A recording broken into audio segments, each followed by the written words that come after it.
সরকারের নেতৃত্বে দু চারজন উপদেষ্টা থাকলেও দুই চারটি কথা বললেও খুব একটা মাইন্ড এখন পর্যন্ত করি না। কারণ আমাদের টার্গেটটা কি?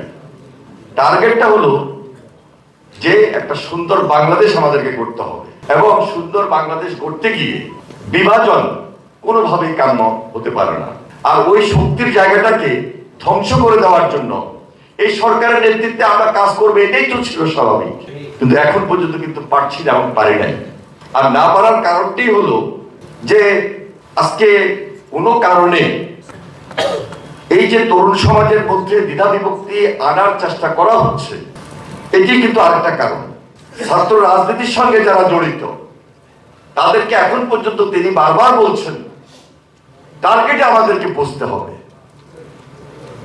সুতরাং আমার কথাগুলো আমি খুব পরিষ্কারভাবে বলার চেষ্টা করেছি, কারণ নাম নিতে চাই না এই কারণে 17 বছরে আমাদের ত্যাগ, আমাদের কষ্ট, আমাদের ঘাম, আমার পাশ থেকে হারিয়ে যাওয়া, আপনার পাশ থেকে হারিয়ে যাওয়া, গুম খুনের শিকার হওয়া, জেলখানায় ছিলাম আমি, আপনি সবাই তো ছিলাম।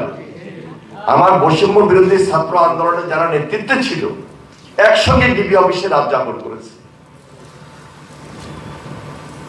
অত্যাচার আমাদের সবার উপরে হয়েছে, তবে উপলব্ধি আমাদেরকে আর একটু বেশি বেশি করতে হবে,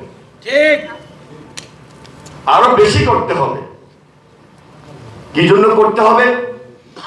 টার্গেটে পৌঁছার জন্য, ফ্যাসিবাদকে রুখে দেওয়ার জন্য, ফ্যাসিবাদের ওই দুইটা তিনটা শক্তিকে ধ্বংস করে দেওয়ার জন্য।